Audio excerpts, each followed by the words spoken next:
Narendra Modi India के current prime minister, जिसकी बात दुनिया भर में होती है। एक रिपोर्ट के अनुसार नरेंद्र मोदी पूरी दुनिया के सबसे पॉपुलर लीडर हैं।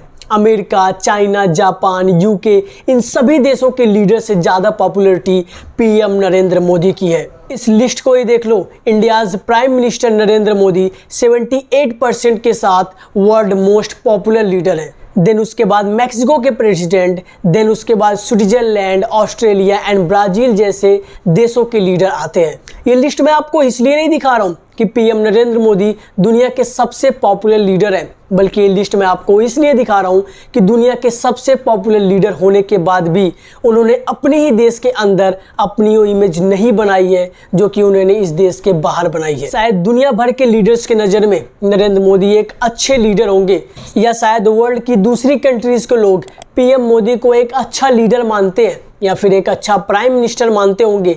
लेकिन प्रधानमंत्री जी अगर इतने ही अच्छे लीडर होते तो क्या उसी देश की जनता उनके खिलाफ प्रोटेस्ट करती? ये सारी इमेज ही देखिए, भारत की जनता कितनी परेशान है। हर धर्म जाति के लोग इस सरकार से कितने परेशान हैं कि हमेशा इस सरकार के अपोजिट प्रोटेस्ट किए जा रहे हैं। एक और रिपोर्ट देखिए, यह है यूनाइटेड स्टेट ऑफ अमेरिका के करंट प्रेसिडेंट जो बाइडेन, जिन्हें कौन नहीं जानता, but world most popular leader की लिस्ट में ये 5वें या 6वें नंबर पर आते हैं। और अगर परसेंटेज के हिसाब से देखें तो ये पॉपुलैरिटी के हिसाब से 41% पर आते हैं, जबकि इंडिया के प्राइम मिनिस्टर नरेंद्र मोदी 78% के साथ दुनिया के सबसे पॉपुलर लीडर हैं। ये परसेंटेज और पॉपुलैरिटी की बात मैं काफ़ी टाइम से कर रहा हूँ, तो शायद कुछ लोगों को पूरी तरीके से ये समझ में नहीं आ रहा होगा। तो चलिए थोड़ा शॉर्ट में और थोड़ी और गहराई से समझते हैं इस टॉपिक को। ये है प्राइम मिनिस्टर नरेंद्र मोदी और ये है अमेरिका के प्रेसिडेंट जो बाइडेन। अमेरिका में बहुत ही रेयरली ऐसे केसेस सामने आते हैं कि वहाँ के लोगों ने अपनी सरकार के खिलाफ प्रोटेस्ट किया है, या वहाँ के लोगों ने आपस में ही धर्म जाति को लेकर एक दूसरे से लड़ाई झगड़े किए हो, या फिर उस देश में ऐसी कोई घटना हो गई हो जिसके बारे में किसी ने कभी सोचा ही नहीं था कि आखिर अमेरिका में ऐसे कैसे हो सकता है। अमेरिका जैसे देशों में ऐसा होना बहुत ही रेयर बात होती है। बट अगर वर्ल्ड मोस्ट पॉपुलर लीडर के देश में यानी कि भारत में अगर ये सारी चीज़ें देखा जाए तो रिसेंट में ही कुछ ऐसे केसेस सामने आए हैं जिनसे सिर्फ भारत देश ही नहीं बल्कि पूरी दुनिया हैरान है कि ऐसे कैसे हो सकता है।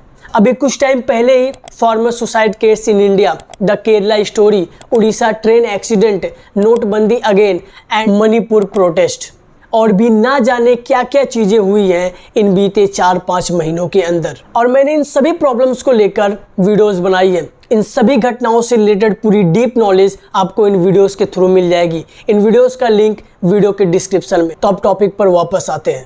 आखिर पीएम मोदी ने क्या वो गलत कदम उठाए जिससे वर्ल्ड मोस्ट पॉपुलर लीडर होने के बाद भी वो अपने ही देश के लोगों के दिलों में अपनी वो जगह नहीं बना पाए? तो चलिए थोड़ी और गहराई से समझते हैं नरेंद्र मोदी और भारत की जनता के बीच कनेक्शन और डिसकनेक्शन को।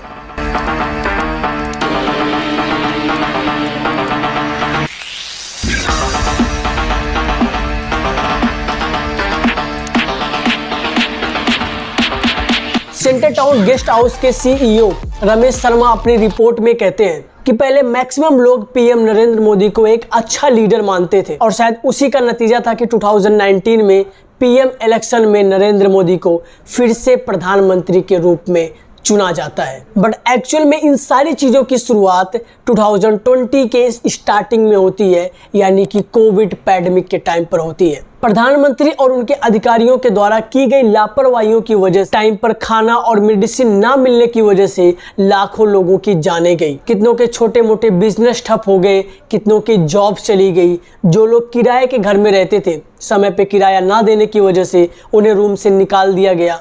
लाखों लोग बेघर हो गए और ये काफ़ी बड़ी वजह है कि नरेंद्र मोदी को इतना ज़्यादा हिट मिल रहा है। लेकिन इसका मतलब ये नहीं कि इन सारी चीज़ों की शुरुआत कोविड के टाइम से ही हुई है। इससे पहले भी नरेंद्र मोदी के खिलाफ काफ़ी बार प्रोटेस्ट किया गया है भारत की जनता के द्वारा। रमेश शर्मा अपने रिपोर्ट में ये भी लिखते हैं कि कैसे एक छोटे से केस को जिसका फैसला जज सिर्फ 5 मिनट के अंदर कर सकता है, उस केस को कई सालों तक तो क्या कई पीढ़ियों तक चलाया जाता है।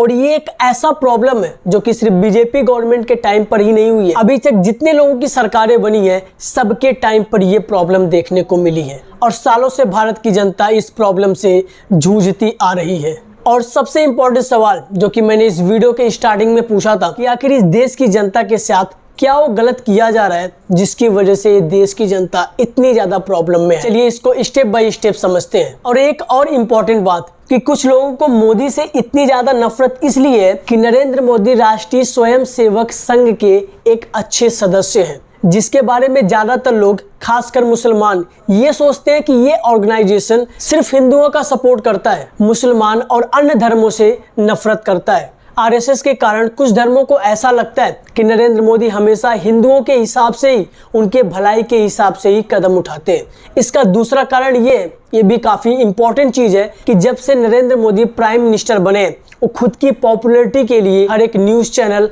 हर एक अखबार, टीवी, रेडियो, हर एक सोशल मीडिया ऐप पर छाए रहते हैं। अगर प्रधानमंत्री जी सिर्फ इतना सा काम करते हैं तो ये मीडिया वाले उसे बढ़ा चढ़ाकर इतना बताते हैं कि उन्होंने सिर्फ इतने से काम से पूरे देश को बदल दिया है।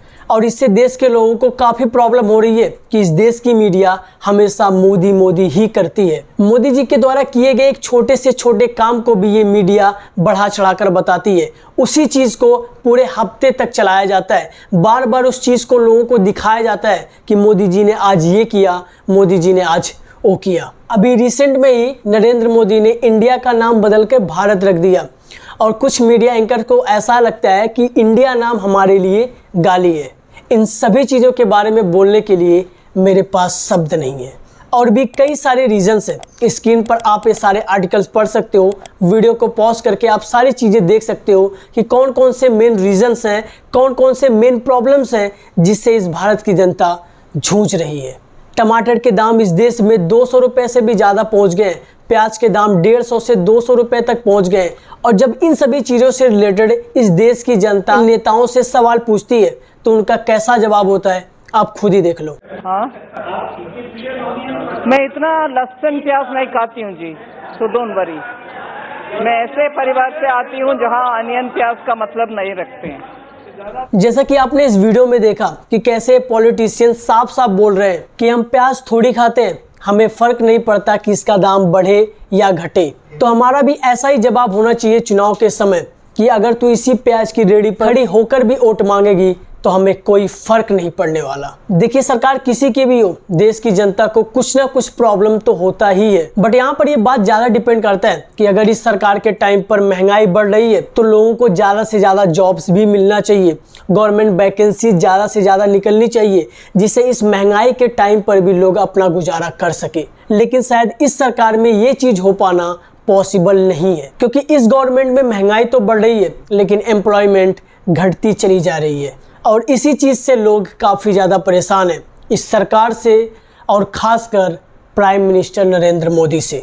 जैसा कि हम सभी को पता है कि एक सिक्के के दो पहलू होते हैं और उसी बेस के आधार पर मैं आपसे एक क्वेश्चन पूछना चाहूँगा कि आपको इस सरकार की कौन सी ऐसी चीज़ बिल्कुल पसंद नहीं है, आप इस सरकार की किस प्रॉब्लम से अभी जूझ रहे हो।